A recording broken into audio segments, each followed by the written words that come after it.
안녕하십니까? 세상을 환하게 비치는 남자 MJ플렉스 미디어 총괄 부사장 김태형입니다. 제가 요즘 계속 그 파견직 관련 시리즈를 계속 제작하고 있는데요. 지금 28개를 제작했는데 이제 29번째. 오늘은 제가 동반 면접을 통해서 느꼈던 것 중에서 이렇게 면접을 보면 합격할 수 있다. 그럼 면접에 대한 필살기, 합격 필살기 요거를 한번 정리해 보도록 하겠습니다. 여러분들 요거를 잘 보시면은 여러분들 나중에 그 면접장 가서 이렇게 좋은 면접을 할 수 있을 거리라 해서 제가 한번 여러 가지 상황들과 사례를 중심으로 한번 정리해 봤습니다. 여러분들 PPT 내용 한번 들어보시도록 하겠습니다. 파견에서 해당 업무 지원자 준비 과정을 자세히 살펴보도록 하겠습니다. 첫 번째, 이제 방송사에서 파견직 결혼이 생기면 파견회사 관리팀에게 채용 공고를 냅니다. 그러니까 우리 이러한 직종에서 이런 친구가 결혼이 생겼으니 파견직을 언제 뽑겠습니다라고 하는 공고를 냅니다. 그리고 조건 이런 걸 갖다 제시해서 쭉 내게 됩니다. 그러면은 이제 관리팀에서 그 채용 공고를 채용팀에게, MJ플렉스 같은 경우는 관리팀과 채용팀은 나눠져 있어요. 이제 관리팀은 현장 가서 매니저 업무를 하고 채용팀에서는 이력서를 서치하고 이런 업무를 하는데, 그걸로 이러이러한 공고가 나왔으니까 이거를 보고 이력서를 좀 찾아주세요라고 이제 지원 내용을 의뢰해요. 그럼 이제 채용팀에서 미디어 잡이라든가 사람인 이런 데 사이트를 통해서 이제 해당 업무에 해당되는 지원자가 있는지를 서치를 해요. 자기네가 갖고 있는 지원자가 있으면은 추천하기도 하고 그런 거를 보통 이 2명 이상의 지원자를 서치를 합니다. 서치를 해서 지원 후보자 이력서와 자소서를 채용팀의 매니저가 이렇게 분석을 합니다. 분석을 쭉 한 다음에 채용팀에서 지원자가 전화를 합니다. 이러이러한 곳에 티어가 나왔으니 면접을 보실 의향이 있습니까? 라고 이제 의향을 내요. 그래서 그렇게 하거나 또 요즘에는 우리가 지원자의 사진을 보고 얼굴을 판단하기 굉장히 어려워요. 그래서 우리가 요즘에는 화상 면접을 봅니다. 그러니까 우리 줌이라든가 이런 걸 통해서 화상 면접을 합니다. 그래서 이 지원자가 어떻게 말하는 태도라든가 이런 거에 대해서 어떻게 자신 있는지 확률을 체크하기 위해서 면접을 실시합니다. 면접을 실시하고 또 그 전에 이력서가 2개 이상 이력서를 서치한 다음에 우리가 수급회의를 해요. 어떤 친구가 더 맞을지 이런 거에서 이렇게 서치한 사람이 왜 이 지원자를 서치했는지 이런 거를 우리가 검토를 합니다.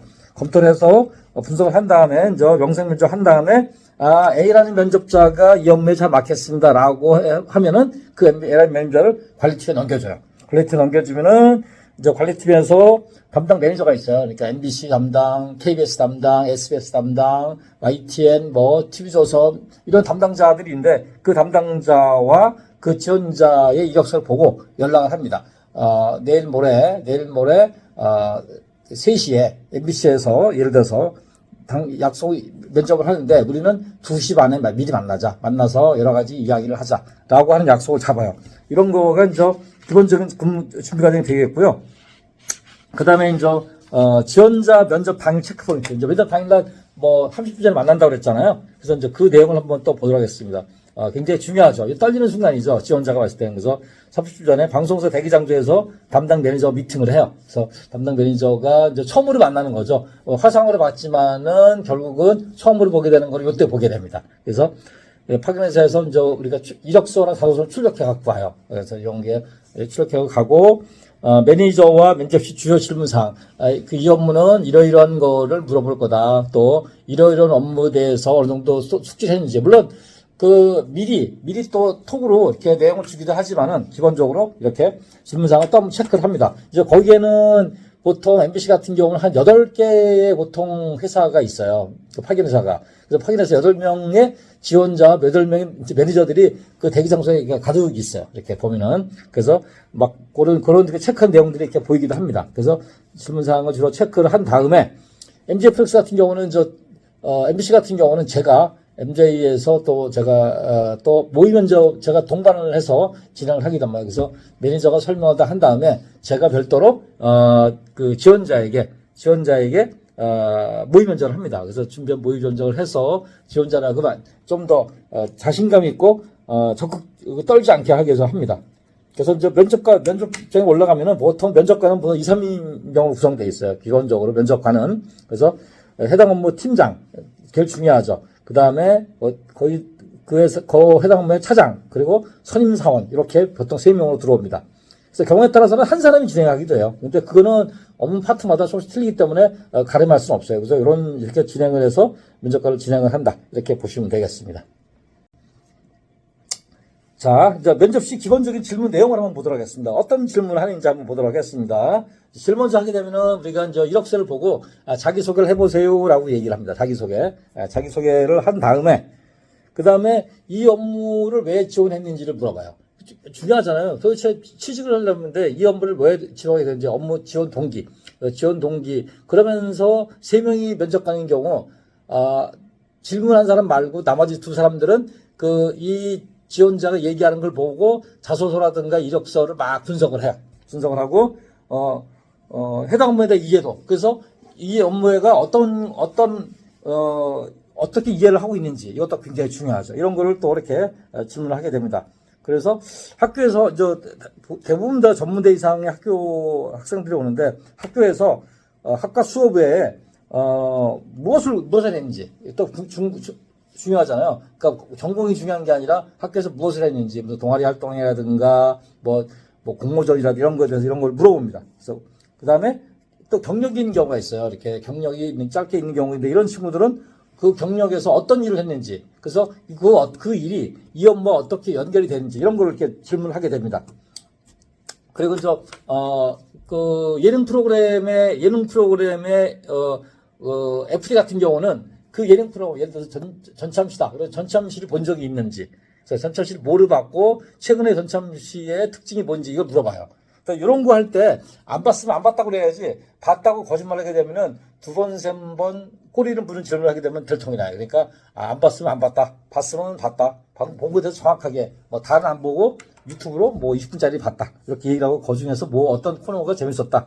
이런 거에 대해서 얘기를 합니다.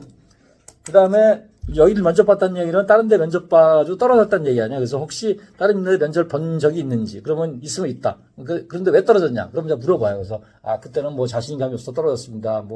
이런 거라든가 이런 거를 물어보고 왜 불합격했는지에 대해서 또 물어보기도 합니다. 그리고 이 업무를 마치고 무엇을 하고 싶은지. 그러니까 이 업무가 보통 1+1이잖아요. 방송사 파견금 1+, 문제가 없으면 1 더하고 그러잖아요. 그래서 이 업무를 마치고 무엇을 하고 싶은지 이걸 또 물어보기도 합니다. 그리고 마지막으로 하고 싶은 말은 이렇게 질문을 하게 됩니다. 그래서 이런 거 굉장히 중요해요. 그래서 요거에 대해서 준비를 잘 해볼 가면 좋은 면접 결과가 나왔습니다. 그래서 지원자가 면접장에서 일하는 자세 보겠어요. 제일 중요해요. 첫 번째, 면접 시 쫄지 말 것. 쫄는 순간에 아무것도 안 보여. 그냥 머리가 하얘져요. 그래서 그럴 때 말도 버버버 하게 되고. 그래서 면접 쫄지 말아라. 굉장히 중요하다. 그래서 목소리는 크고 대답은 짧게. 그러니까 대답을 길게 하면요, 중언부언한 말을 계속 할 수밖에 없어요. 그래서 목소리는 크고 대답은 짧게 하라. 그리고 면접관과 눈을 보면 말을 할 거. 그러니까 이거 아이 컨택이라고 하잖아. 그래서 눈을 보고 말해야 눈을 깔다든가 눈을 시선 돌린다든가 그러면 이 사람은 자신이 없어 보이는구나. 이 사람은 뭔가 준비가 안 됐구나. 이렇게 볼 수가 있어요. 그래서 눈을 보고 말을 하고 모르는 내용이 있을 시 모른다고 얘기를 해야 돼요. 아까 같이 아는 척하면 안 됩니다. 그 하나하나 질문, 예를 들어서, 난 잘하겠습니다, 열심히 하겠습니다, 성실하겠습니다. 이거는 크게 도움이 안 돼요. 그러니까 이런 얘기는 차라리 안 하는 게 낫다. 그래서 하고 싶은 말 물어보는데, 하고 싶은 말 꼭 준비하고 갔어요. 그래서 이게 굉장히 중요해요. 마지막에 임팩트를 주는 거니까, 자기 자신을 어필할 수 있는 하고 싶은 말, 그것도 열심히 하겠습니다, 잘하겠습니다, 이런 거 말고, 자기만의 독특한 말을 준비하고 가라. 그리고 면접이 끝나면은, 질문, 면접관이 뭘 물어봤는지를 잘 복기를 해봐야 돼요. 그래서 뭘 물어봤고 왜냐면은 보통 우리가 면접 보게 되면 보통 8대1 되는데 대답률이 8분의 1이잖아요. 그러니까 또다시 다른 데서 면접 볼 수 있으니까 여기서 면접 한 거를 잘 복기해서 내가 뭘 잘했는지 잘못했는지 이렇게 정리를 한번 해봐야 돼요. 그리고 이제 담당 매니저, 그러니까 MZ플렉스의 담당 매니저 있잖아요. 매니저한테 연락을 해요. 그래서 이번에 면접을 어떻게 봤는데 어떻게 봤고 뭘 질문했고 이걸 또 설명을 해서 나중에 합격되면 더욱 좋겠지만은 혹시 불합격되면 딴 데 면접 갈 때 체크해가지고 또 이렇게 할 수 있기 때문에 이런 것을 반드시 연락해가지고 한다 이렇게 보시면 돼요. 그래서 이게 내가 정리한 PPT의 내용이었습니다. 자, PPT 내용 잘 보셨는지요? 뭐 더 자세하고 디테일하게 설명할 것도 많은데요. 그런 걸 다 세부적으로 하기에는 좀 그렇고 기본적인 내용들을 한번 정리해 봤습니다. 여러분들 이 영상을 보고 여러분들이 방송사 면접 전에 준비를 한다면 좋은 결과가 있으리라 봅니다. 그리고 또 이렇게 방송사에 취업을 하시고 싶은 분들이 계시면은 요 아래 보이는 이메일로 여러분들의 자소서 이력서를 보내주시면 저희 매니저와 또 제가 잘 정리해서 여러분의 합격을 도와드리도록 하겠습니다. 그리고 여러분들 또 이 영상이 또 유익하셨다면 구독, 좋아요 눌러주시는 것도 굉장히 제가 영상을 제작하는데 도움이 되리라 생각합니다. 이상 세상을 환하게 비친 남자 MJ플렉스 미디어 총괄 부사장 김태형이었습니다. 여러분 감사합니다.